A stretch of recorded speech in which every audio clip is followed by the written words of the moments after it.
Trabajo, multar a un hombre que conducía en estado de ebriedad. Ahora, el problema fue que el acusado era su superior, un capitán que se negó a ser arrestado. Lo que va a ver es toda la secuencia. Santiago Pavlovich con la nota. La decisión comenzará a regir esta medianoche y casi 7 meses después que en la madrugada del 2 de febrero de este año el capitán Alejandro Sáez Ortiz, subcomisario de Arauco, fuera sorprendido en el auto de su señora con evidentes muestras de copiosa ingestión alcohólica. Abre la puerta. Abre la puerta. Carabinero. Abre la puerta, hombre. Parte del procedimiento encabezado por el sargento Luis Alejandro Bustos fue registrado por un civil que se acercó al lugar. Al advertir que se trataba de un oficial, el sargento y sus acompañantes optaron por continuar con su trabajo, pues parecieron pensar que ante la ley no podía haber privilegios para nadie. Présteme la llave. ¿Qué pasa? Présteme la llave. ¿Por qué? Porque anda en mal estado, ¿cómo va a manejar? Présteme la Yo voy llave. a manejar si te voy a manejar. Suelta. Présteme la llave. Suelta. Présteme la llave. Suelta. Présteme la llave. A ver, ¿qué pasó? ¿Cómo que qué Suelta, pasó? suelta. Présteme la llave. Suelta, ¿qué pasó? Présteme la No, llave. no, suelta. ¿Cómo que sale? Sale. ¿Cómo que sale? No va a tener. Présteme la llave. No. ¿Cómo que sale? Ya, ¿te vas a quedar aquí? No, usted lo va a acompañar. ¿Cómo te va a acompañar si estoy manejando, viejo? ¿Usted lo va a acompañar? No. No, ¿Cómo te voy a acompañar si no estoy manejando? ¿está bien usted? ¿Cómo? No estoy manejando.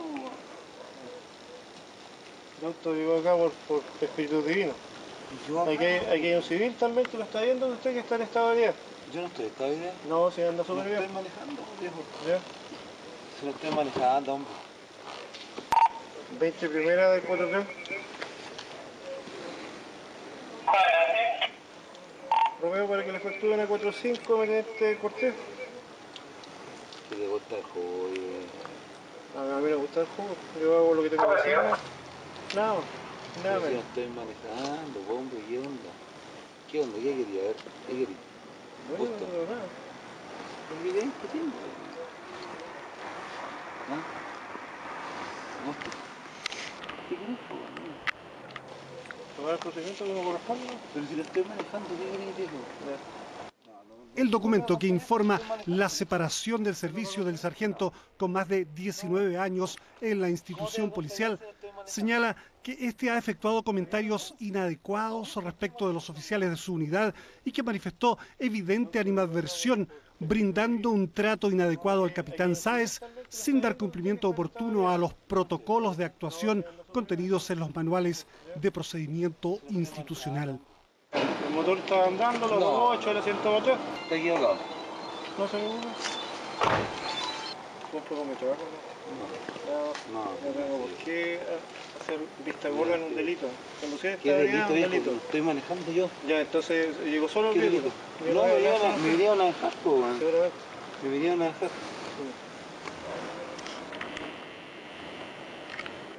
La explicación será del fiscal. ¿Cómo? La explicación será del fiscal. Suéltame, weón. ¿Cómo que suelta? Cuidado, Yo estoy cuidado. en servicio y usted no. Cuidado, ¿Ya? Nada de cuidado. Cuidado, no dice. Mira lo que te digo, cuidado no. Yo voy, ningún problema. No, lo vamos a ir nosotros. No No, sabéis no, eso. no, No, no es la pinta suya, señor. Oye, ¿qué onda, viejo, weón? No, si no sabéis hacer. ¿Qué onda, viejo, weón? Procedimiento como corresponde. Mira cómo anda lesionado ahí, creo, en la cara. ¿Y qué te importa a ti, viejo?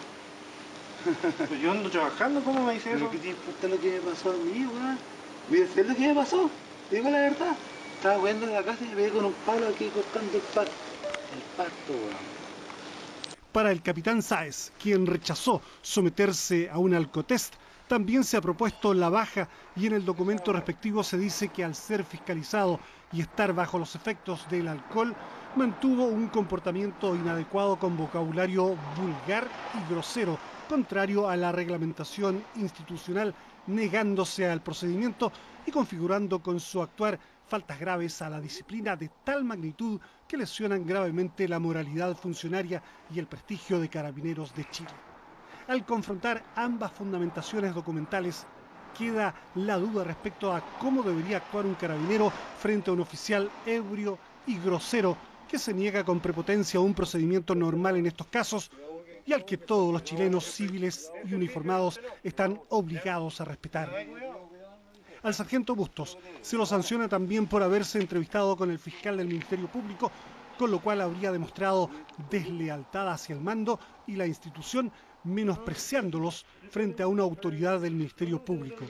Acusamos una persecución, incluso con alevosía, porque a mi representado se le ha dicho en forma verbal, ha sido increpado, se le sometió incluso hasta una clínica procedimental donde se le cuestionaba su procedimiento policial. Sin perjuicio de esto, resulta paradójico el hecho de que Carabineros haya eliminado de las filas de la institución a este capitán, y uno de los argumentos potentes fue la adopción de este procedimiento policial. Aquí todos los carabineros somos iguales ante la ley, por lo tanto nosotros, nuestras actuaciones, cada actuación es personal. Aquí, especialmente en actitudes que tienen que ver con alguna indisciplina, no existe absolutamente ningún privilegio de grado ni de persona. Los carabineros sancionados han dicho que solo se limitaron a cumplir su deber.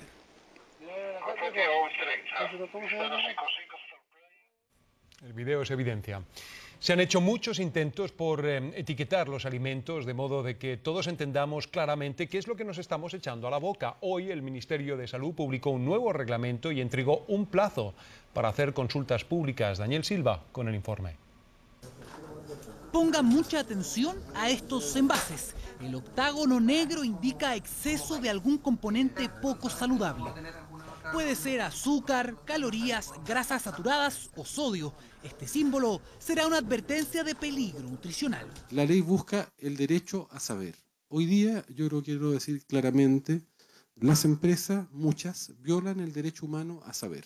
Saber cosas como estas. Tomar un vaso de bebida gaseosa, según los expertos, es lo mismo que consumir 8 cucharadas de azúcar con agua.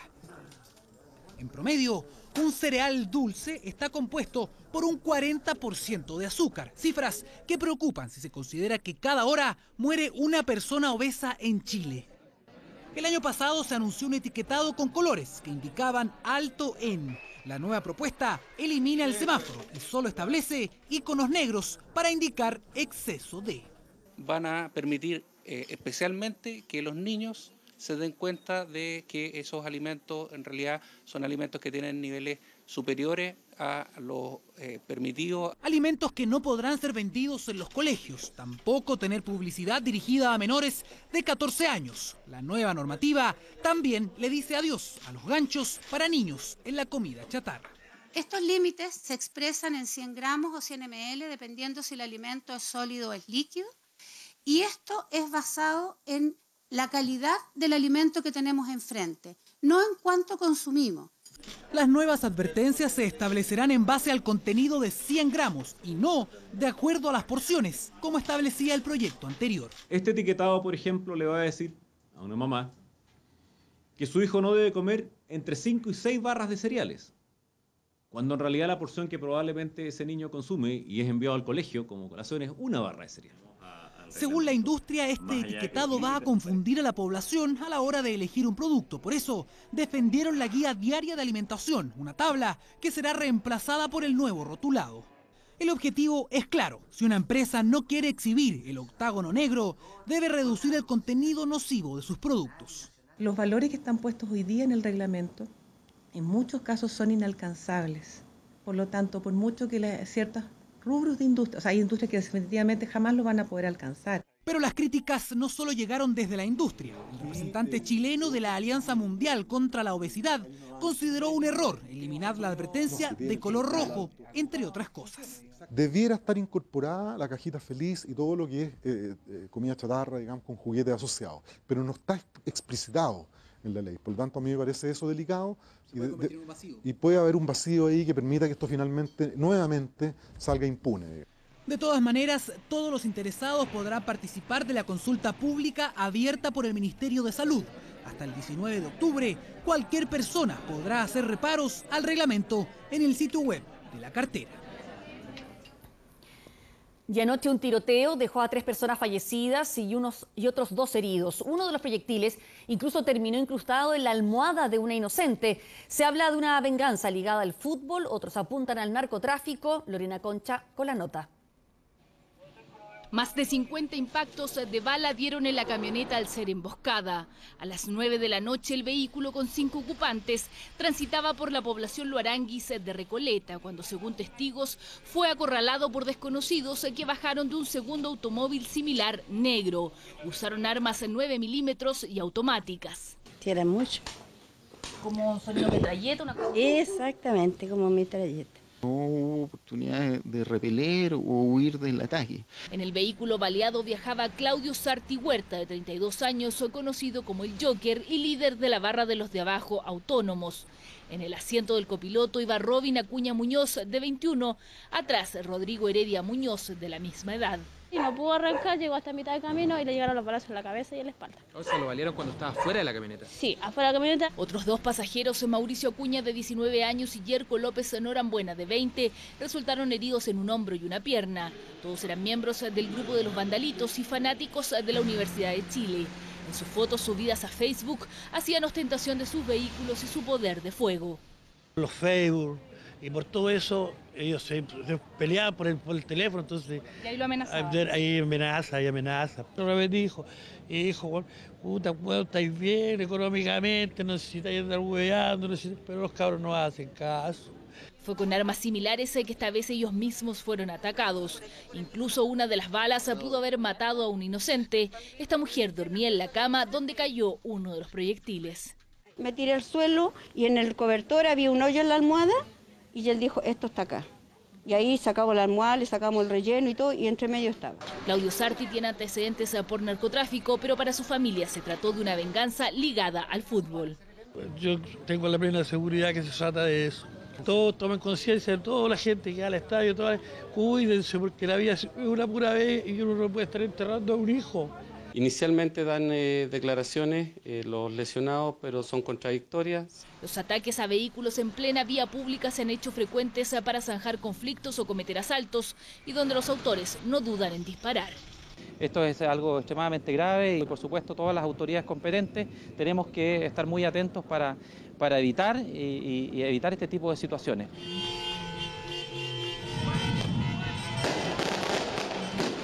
Ahora es el padre de este líder de los de abajo quien, tras retirar el cuerpo de su hijo, pidió justicia, pero no venganza. Buen matiz ahí, justicia, pero no venganza. Aunque la CCU decidió no construir una planta elaboradora de bebidas y cervezas en Paine, la comunidad sigue inquieta. Hoy celebraron, pero anuncian que van a seguir en estado de alerta hasta saber qué es lo que va a hacer la empresa con los terrenos que adquirió para instalarse, lo que es el motivo de su preocupación. Verónica Moscoso nos cuenta.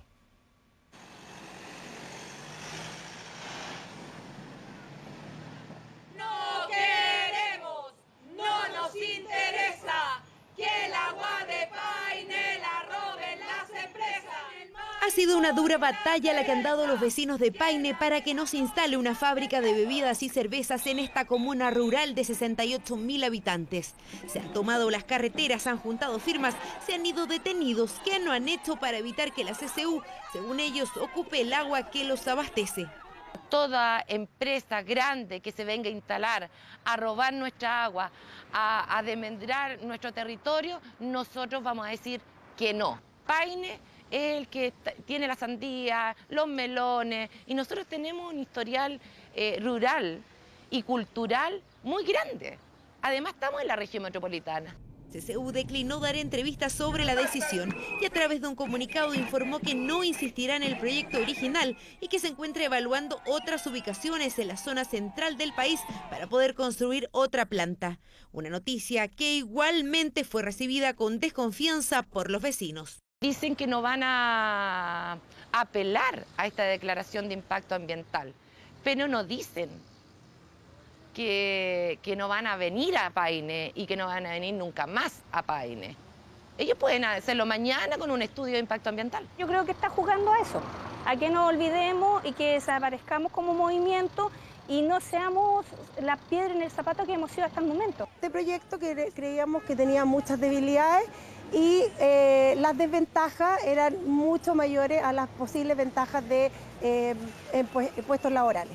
En Paine dicen que no se oponen a la llegada de industrias, pero este proyecto que pretendía instalarse en el kilómetro 40 del acceso sur hubiera sepultado la agricultura y afectado el consumo de agua de más de la mitad de la población, que se abastece a través de comités.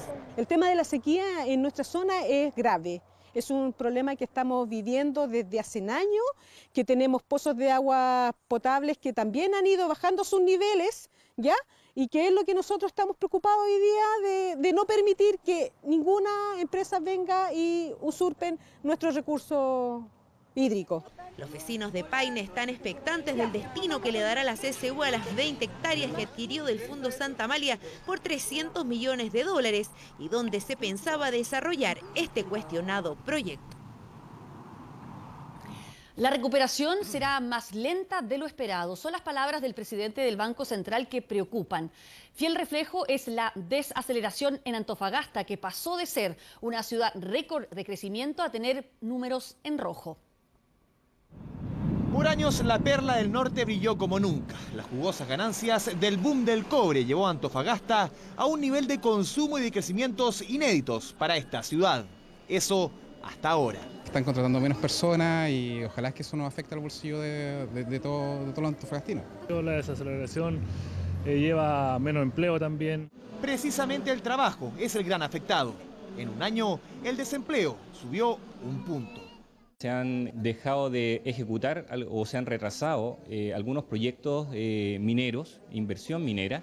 Se calcula que 1 de cada 3 proyectos mineros en la región se frenó. Mano de obra que queda disponible y de la mano el consumo se desplomó. Por ejemplo, la venta de autos nuevos cayó más de un 50% en apenas 12 meses. Que tal vez nos mal acostumbramos, estamos viendo la realidad de Chile, vivimos muchos años de unas ventas históricas que no eran la realidad de nuestro país. Sobre todo en la parte construcción se ha desacelerado un poco el movimiento. Y la construcción obviamente se resiente. Si en septiembre del año pasado se vendieron poco más de 1.200 casas y departamentos, marzo de este año esa cifra bajó de las 800 unidades. Y el número que más se preocupa, el crecimiento económico de esta ciudad pasó de cifras apenas sobre cero, derechamente al negativo. Escenario nortino, nada auspicioso, fiel reflejo de lo que sucede en el país. Una economía que registró su más bajo crecimiento en 5 años y según el presidente del Banco Central, lo que se viene no es bueno. Es natural esperar que en un escenario de menor crecimiento, de menor demanda interna, el desempleo suba. Estimamos que la economía va a ir recuperándose, pero más lentamente, más gradualmente de lo que se estimaba hace algún tiempo. ¿Cuánto efecto tendrá en todo esto factores internos, como la discusión de la reforma tributaria? Rodrigo Vergara fue claro. Cuando se producen ciertas incertidumbres, la gente, particularmente los inversionistas, esperan, lo que se llama la opción de esperar. Esperar hasta que se despejen esas incertidumbres. Y una vez que se despejen esas incertidumbres, realizo mi inversión. No se descarta que las tasas de interés sigan bajando. Buena noticia que abaratará el crédito, herramienta fundamental para volver a acelerar nuestra golpeada economía. Continúa la pesadilla. Lo cierto es que inmediata réplica en Chile ha generado el decreto firmado por el presidente Ollanta Humala que fija los límites con Perú. Según el mapa exhibido como oficial, la frontera terrestre empieza en el punto Concordia, en circunstancias que Chile sostiene que se inicia en el hito 1. Y con esto, Perú se atribuye soberanía sobre el llamado triángulo terrestre de poco más de 3 hectáreas. Mariela Aravena tiene el informe. Un mes después de que el Congreso peruano aprobara el límite marítimo con Chile, el presidente Ollanta Humala firmó un decreto supremo que fija la frontera de aguas con nuestro país, luego de conocido el fallo de La Haya. En la ceremonia se exhibió este mapa en donde se establece que el punto Concordia es el único que marca el inicio de la frontera terrestre con Chile. Esto se contradice con lo planteado por nuestro país, que ubica en el hito 1 el límite con Perú, tal como lo planteó la Corte Internacional de La Haya, que solo se pronunció por el límite marítimo. Esta carta también señala claramente, explícitamente, que el inicio de la frontera entre Perú y Chile es el punto Concordia, no hay otro. El mapa presentado por Humala muestra bajo soberanía peruana este triángulo terrestre de casi 38.000 metros cuadrados, según ellos, ajustándose a lo acordado con Chile en los tratados de 1929 y 1930. Esto lo que refleja es una realidad jurídica. Nosotros creemos que sobre esta realidad jurídica no existe ni puede existir controversia. El gobierno de Chile, por lo tanto, expresa reserva en lo que atañe a la representación del punto final de la frontera terrestre entre ambos países, que no se deriva del referido fallo de la Corte Internacional de Justicia, como tampoco de una adecuada interpretación del Tratado de 1929. El gobierno chileno insistió en que esta delimitación peruana se aleja del trabajo conjunto que se había hecho para fijar las coordenadas marítimas, tal como lo dictaminó la Corte Internacional de La Haya. Seguridad para todos es la meta propuesta por la presidenta Michelle Bachelet lanzada este martes. Reducir, por ejemplo, en un 10% en 4 años la victimización por delitos con fuerza. La iniciativa contempla también una inversión de 1.200 millones de dólares. Antonio Ruiz con los detalles. Llega como una nueva estrategia para hacer frente a uno de los problemas que aqueja a millones de chilenos. Lo hace exigiendo mayor participación ciudadana y un rol activo de los municipios, actores claves porque son ellos los que conocen las amenazas delictuales de cada territorio. Es el Plan Nacional Seguridad para Todos, presentado este martes por la presidenta Michelle Bachelet, a través del cual se focalizarán recursos en las 74 comunas que concentran mayor número de denuncias por delitos de alta connotación social, entre ellas Puente Alto, La Pintana, La Florida y Concepción. No queremos que las comunas o los barrios sean estigmatizados, ni que en ellos las personas se acostumbren a vivir con temor. Yo siempre digo, uno sabe dónde le aprieta el zapato, ¿no es verdad? Y es evidente que en cada comuna hay realidades diferentes y por lo tanto no puede haber respuesta estandarizada para todas las realidades. Por eso el plan contempla además el programa Juntos Más Seguros, que establece coordinación en 20 barrios considerados prioritarios. Así, en 4 años el gobierno tiene como meta reducir en un 10% la victimización por el delito de robo con fuerza en la vivienda. También es parte de los objetivos bajar en un 10% la victimización por robos con violencia. Los gobiernos anteriores fracasaron en esta materia, esa es la realidad. Trabajar específicamente en el área de las municipalidades y de las comunas nos parece una excelente idea porque es ahí en donde se va a involucrar la sociedad civil, las juntas de vecinos. Este plan tiene un costo de aproximadamente 1.200 millones de dólares para los próximos 4 años y tiene 17 proyectos de ley que ya algunos están en el Congreso. Una iniciativa que se suma a otras medidas del Ejecutivo en materia de seguridad, como el aumento en 6.000 la dotación de carabineros y la ampliación a 36 comunas del Plan 24 Horas de Seguridad. Triste noticia, en Medio Oriente la paz se ve cada vez más lejana. Israel retomó los ataques en la Franja de Gaza tras acusar a Hamás de romper la última tregua pactada en Egipto. La milicia palestina reivindicó el lanzamiento de cohetes contra Tel Aviv. Florencia Vial nos informa. Es el sonido que indica que deben resguardarse. Las sirenas suenan en Jerusalén tras retomarse los ataques entre Gaza e Israel. La tregua debía durar un par de horas más, pero ocurrió lo que todos temían. Israel y Hamás reanudaron los bombardeos luego que el ejército hebreo acusara a la milicia palestina de lanzar 3 cohetes al sur de su territorio, violando el cese temporal de hostilidades. Escuchamos una serie de explosiones y nos dimos cuenta que uno impactó la casa de un familiar. Ni siquiera avisaron. El miedo se volvió nuevamente protagonista en la Franja de Gaza, donde según fuentes palestinas, los ataques cobraron la vida a una mujer y a un niño de 2 años. Bombardeos que traspasaron todo tipo de barreras, pues algunos incluso impactaron Tel Aviv, capital económica de Israel. Ya son varias las treguas que Hamás ha violado, y si un lado no cumple el alto al fuego, el otro lado se ve obligado a responder. Retorno a la violencia y más aún luego que Hamás pusiera en jaque lo creído por las fuerzas hebreas que daban por seguro haber destruido todos los túneles de la resistencia islámica. En el registro aparece un periodista de Reuters que ingresa con estos milicianos palestinos, quienes desafiaron a Israel y anunciaron que no abandonarán su lucha hasta conseguir el desbloqueo de la franja. Bueno, lo mencionábamos en titulares, esta noche el Senado aprobó finalmente la reforma tributaria, ratificando así el acuerdo alcanzado entre el gobierno y la oposición. Un paso clave en la tramitación de la que nos informa en vivo a esta hora el periodista Francisco Pollack desde el Congreso. ¿Cómo estás? Buenas noches. Hola Mónica, ¿cómo estás? Muy buenas noches. Claro, segundo trámite legislativo ya que supera la reforma tributaria, pero con un ambiente muy distinto de lo que fue en la Cámara de Diputados, no solamente por las modificaciones que se hicieron al proyecto de ley, que por ejemplo ya no sube el impuesto a las empresas de 20 a 25%, sino que a 27%, y además incluye beneficios tributarios para las pymes que quieran reinvertir utilidades, sino que además por el acuerdo político que incluyó los votos, el respaldo de Renovación Nacional y también de la UDI al proyecto de ley que ha presentado el gobierno. Me encuentro justamente junto al ministro de Hacienda, Alberto Arenas, que lo vimos bastante contento hoy día, ministro. ¿Podríamos concluir que la reforma que sale de aquí del Senado es mejor que la que salió de la Cámara de Diputados?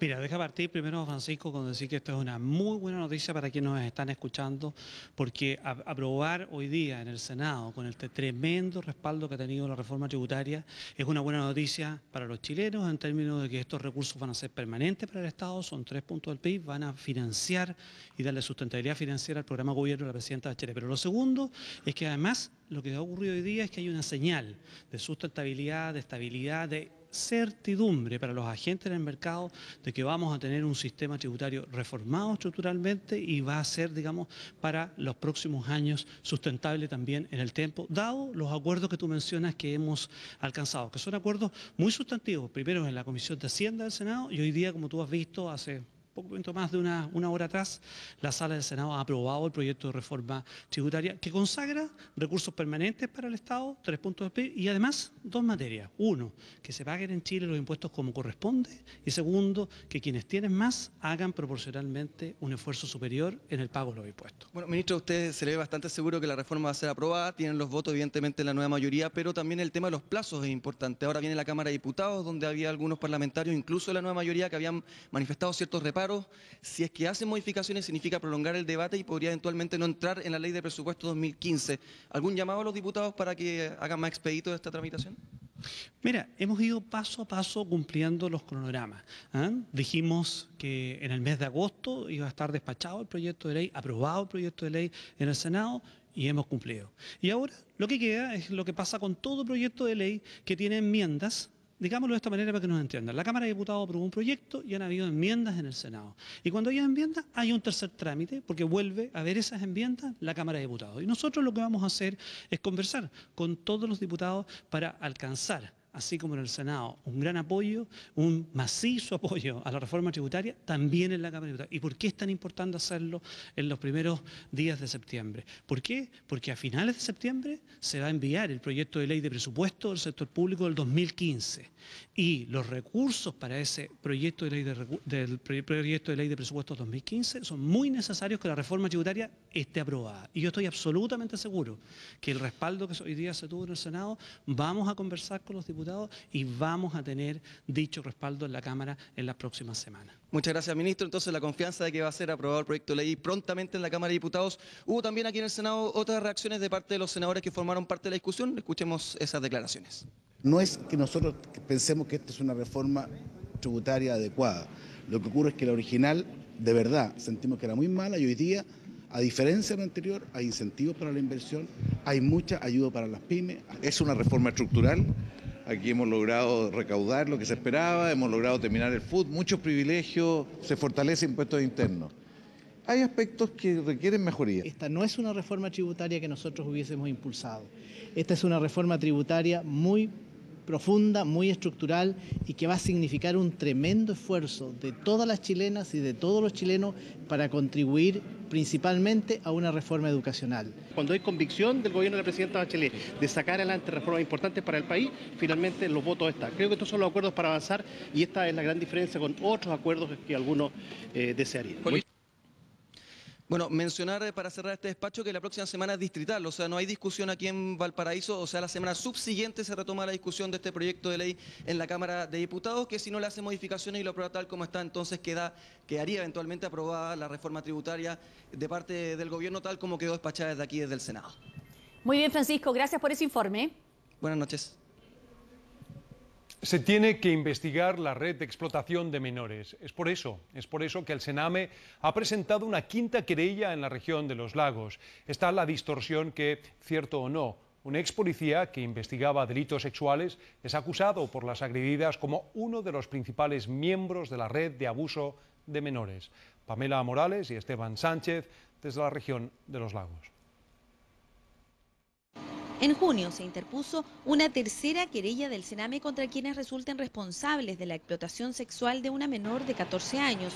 Los antecedentes llevaron a la ASIP de Carabineros a ribetes insospechados en el avance de la investigación sobre el relato de la menor. Y fue específicamente en contra de funcionarios de la PDI que resulten vinculados a esta red, porque en el fondo nosotros teníamos los relatos de la niña, teníamos que apuntaban a un nombre, efectivamente. Al menos 7 niñas relataron detalles escabrosos acerca de las fiestas que se realizaban en alta mar y en grandes casonas que se arrendaban para los efectos. Uno dice relación con los lanchazos, en donde sacan a las niñas, ¿no es cierto?, y a través de lanchas se llevan hacia mar adentro y allí se realiza el delito. Otro es donde hay cabañazos y también los pontones, que son en donde muchas niñas también son llevadas mar adentro, ¿no es cierto?, precisamente hacia lugares en donde podrían ser abusadas. Los relatos fueron registrados por el Sename y se constituyeron en 3 querellas en menos de 6 meses. La última por la agresión de una niña de 14 años que acusaba con nombre y apellido a uno de los presuntos agresores de esta red de explotación sexual. Efectivamente ocurren estos hechos que perjudican a menores. ¿Qué hecho? Precisamente de facilitación a la prostitución infantil. Uno de los agresores de las menores, de acuerdo a las indagatorias preliminares, fue detective vinculado a la Brigada de Delitos Sexuales de la PDI de Puerto Montt, brigada que muchas veces debió investigar causas de agresiones sexuales contra menores. La verdad es que figuran varios nombres. Aquí no estamos hablando solamente de una persona, sino que varios nombres que han ido saliendo. Aunque solicitamos una entrevista en la PDI de Puerto Montt, ello no fue posible hablar con el jefe de esta unidad. Sin embargo, nos entregaron por mano este comunicado, que es un tercer párrafo, dice que a la fecha no ha recibido esta unidad ninguna orden de investigar, ni tampoco una instrucción particular de la Fiscalía de Puerto Montt relacionada con la posible participación de un exfuncionario en este caso. La directora del Sename se declaró frustrada frente al lento avance de las indagatorias. Uno de los acusados, un ex PDI, incluso renunció el 20 de julio pasado a la institución, tal y como lo señala una versión del diario local, luego de haber sido encarado por la madre de una de las niñas agredidas. Diversas diligencias se encuentran en curso y dentro de esas diversas diligencias hay distintas que estamos realizando hasta ahora con funcionarios de policía. Me refiero a Carabineros. El Sename presentará mañana otras 2 querellas contra quienes resulten responsables de nuevas agresiones acreditadas en la investigación de Carabineros, para lo cual la institución incluso espera la asignación de un fiscal exclusivo que permita avanzar en este tema. Y relacionado con el mismo tema, esta mañana se presentó la acusación constitucional en contra del juez de la Corte Suprema, Héctor Carreño. Diputados de distintos partidos responsabilizan al magistrado por no informar la ocurrencia de abusos contra menores en hogares del Sename. La nota es de Francisco Pollack y Javier Azaco. Yo estoy tranquilo. Yo pienso haber hecho las cosas bien. Es la reacción del ministro de la Corte Suprema, Héctor Carreño, ante la acusación constitucional que busca destituirlo de su cargo. Una acusación que se materializó en un documento de más de 600 páginas y que fue presentada la mañana de este martes por 11 diputados de diferentes partidos. No podíamos evitar, por nuestras responsabilidades, hacer efectiva precisamente la responsabilidad de un ministro de la Corte Suprema que tiene a su cargo los tribunales de familia, quien adoptó medidas fuera de la Constitución, fuera de la ley. Esto ya que se acusa al magistrado de haber ocultado un informe elaborado por el Poder Judicial y la UNICEF, donde se daban a conocer casos de vulneración de derechos de niños y adolescentes en los hogares del Sename. Yo he hecho todo conforme a la ley, he procurado poner de mí lo más posible en beneficio de los niños, de la infancia, los niños, niñas y adolescentes. Estoy sumamente tranquilo y como les dije la otra vez, duermo tranquilo, mi conciencia está muy tranquila. La admisibilidad del texto deberá ser finalmente estudiada por 5 diputados, cuyos nombres fueron elegidos mediante un sorteo, saliendo electos 2 de Renovación Nacional y 3 de la UDI.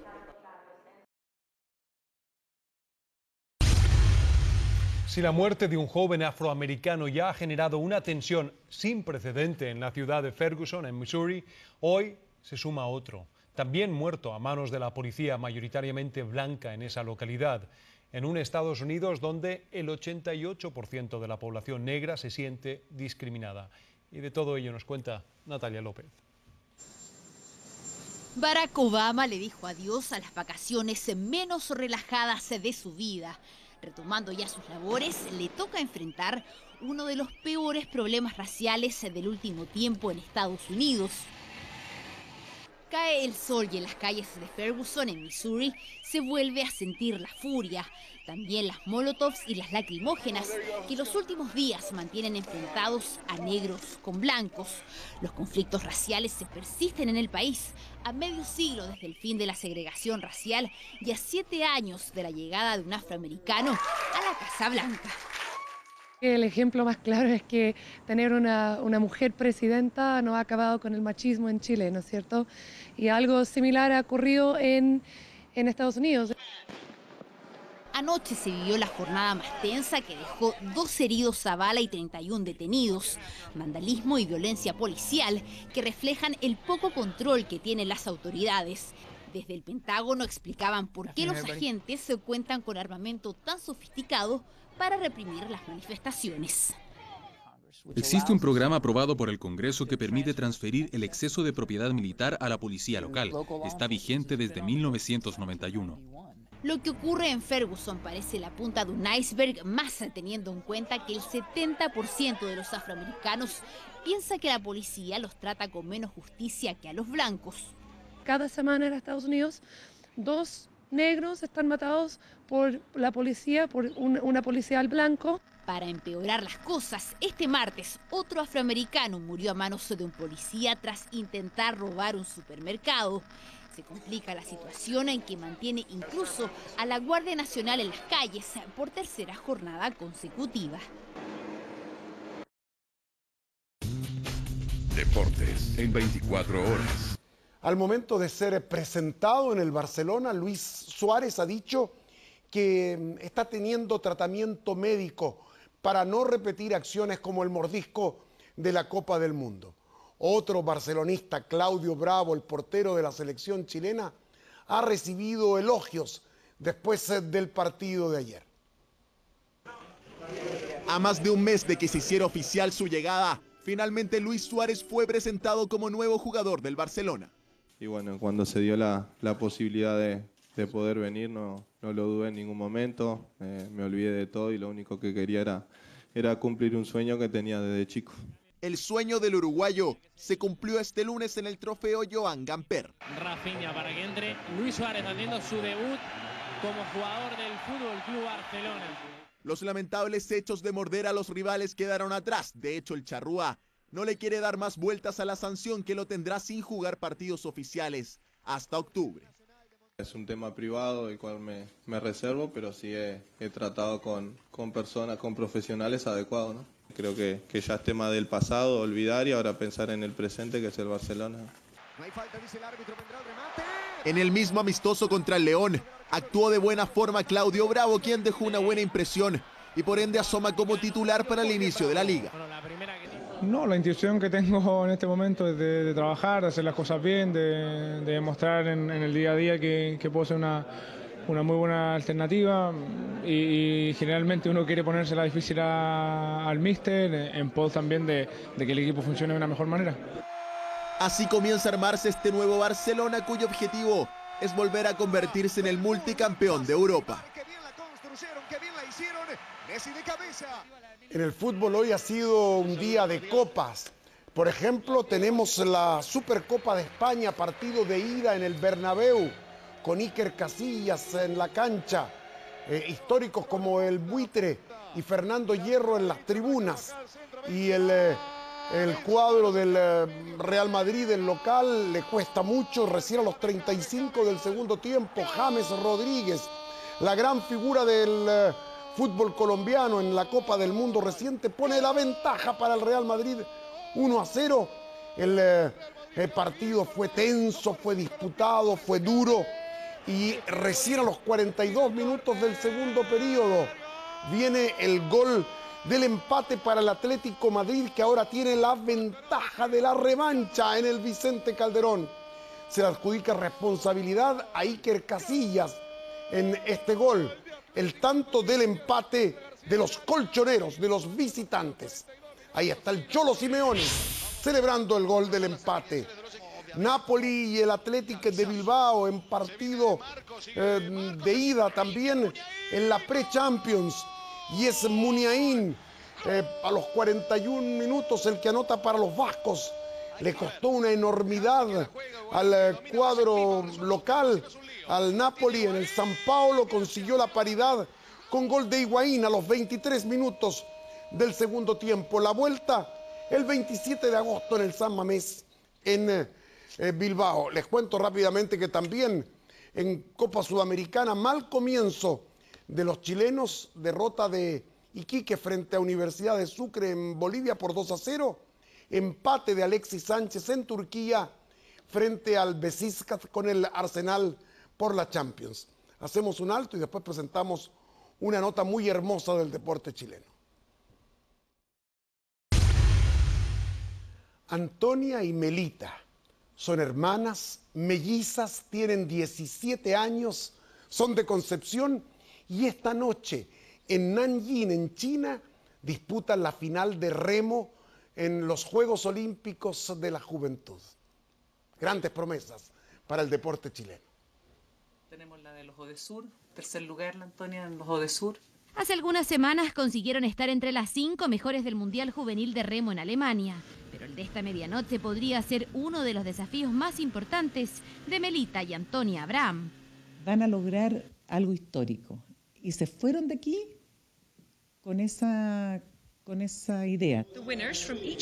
Están solas en China, pero desde el otro lado del mundo, en San Pedro de la Paz, las apoyan también sus hermanos. Son cuatrillizos, todos seleccionados nacionales de remo, todos financiados 100% por la familia. Yo fui el primero en iniciar esto, en empezar a remar, y yo la invité después. Lo que están viendo mi hermana ahora era el sueño que siempre hemos tenido desde chicos. Después de 3 series, el bote de Antonia y Melita logró clasificar a la final. Están dentro de las 6 mejores duplas del mundo y esta medianoche podrían conseguir la primera medalla para Chile.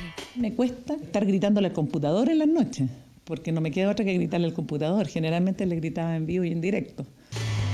Una familia que no dormirá a la espera de la decisiva regata. La competencia les quitará el sueño, pero no la esperanza en el desempeño de las inseparables hermanas. Suerte para las mellizas esta noche en China. Ojalá que les vaya muy bien. Mucho orgullo por ellas. Gracias, Pedro. Chao, Amaro. Buenas noches. Nos vemos. Bueno, nos vamos a despedir, pero antes queremos contarles que hoy en El Informante, en exclusiva, habrá el Schindler chileno, el hombre que salvó a un grupo de compatriotas de la persecución de la DINA. Además, también un encendido debate sobre la selección en la educación chilena. Todo ello, ¿verdad?, hoy en El Informante. Como siempre, a nombre de todo el equipo, gracias por acompañarnos. Los vemos mañana. Buenas noches.